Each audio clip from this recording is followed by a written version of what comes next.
Qatar में फांसी की सजा पाने वाले 8 भारतीयों को लेकर देश में जमकर सियासी खिचड़ी पकनी शुरू हो गई है। AIMIM अध्यक्ष असदुद्दीन ओवैसी और कांग्रेस नेता मनीष तिवारी ने मोदी सरकार के खिलाफ मोर्चा खोल दिया है। दोनों ही नेताओं ने सरकार पर गंभीर आरोप लगाते हुए कहा कि 1 साल से ज्यादा वक्त से कैद भारतीयों की सुध क्यों नहीं ली गई, सरकार ने कोई गंभीर कदम क्यों नहीं उठाया। असदुद्दीन ओवैसी ने आरोपी की झड़ी लगाई, मोदी सरकार पर तंज के बाण भी चलाए गए। ये भी कहा गया कि जब प्रधानमंत्री नरेंद्र मोदी का दावा है कि इस्लामिक देश उनसे इतना प्यार करते हैं, तो भी भारतीय नागरिकों को मौत की सजा का सामना क्यों करना पड़ रहा है। इस तंज के साथ ओवैसी ने संसद में दिया 8 महीने पुराना भाषण भी शेयर किया, जिसमें वो मोदी सरकार पर हमला करते वक्त कतर में फंसे भारतीयों का जिक्र कर रहे हैं। कुलभूषण जाधव कहाँ है? पाकिस्तान में बैठा है, आप क्यों नहीं लेके आते?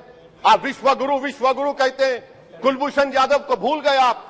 कतर में 8 नेवी ऑफिसर 1 साल से जेल में हैं, आप नहीं ला सके उनको। कांग्रेस ने भी कतर क्राइसिस पर मोदी सरकार को घेर लिया। कांग्रेस के तेज तर्रार नेता मनीष तिवारी ने सवाल पूछे कि सरकार बताए कि पिछले 1 साल से फंसे हुए भारतीयों को वापस लाने के लिए क्या कार्य किए गए। मनीष तिवारी ने कहा कि 8 महीने पहले उन्होंने संसद में ओवैसी की तरह ही इस मामले को उठाया था, लेकिन इस पर तब ध्यान नहीं दिया गया। देखिए, 7 दिसंबर 2022 को मैंने लोकसभा में ये मामला उठाया था। तब तक 120 दिन ये 8 सेवानिवृत्त जो नौसेना के बहुत ही उच्च अधिकारी हैं, उनको सॉलिटरी कन्फाइनमेंट में 120 दिन के लिए रखा गया था।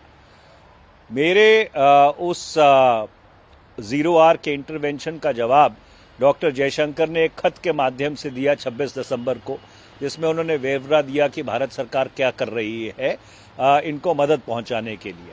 पर एक बात बिल्कुल साफ हो गई कि भारत सरकार कुछ भी नहीं कर रही थी, क्योंकि अगर भारत सरकार कुछ कर रही होती तो 9 महीने के बाद उनको या 10 महीने के बाद मौत की सजा थोड़ी सुनाई जाती। आज तक ना इस मुल्क को मालूम है, ना उनके परिवारों को मालूम है, ना इस देश को मालूम है कि उनके खिलाफ मुकदमा क्या है, उनके ऊपर आरोप क्या है। बहरहाल दोनों ही नेताओं ने समय समय पर सरकार को आग्रह करने के लिए विपक्ष की पीठ ठोकी, तो वहीं सरकार पर कोताही बरतने का आरोप भी लगाया। वहीं इस कूटनीतिक मसले पर सरकार की तरफ से सावधानी बरती जा रही है। हालांकि विपक्ष और सरकार दोनों ही भारतीयों को सुरक्षित वापस लाने की कोशिश तेज करने के पक्ष में है।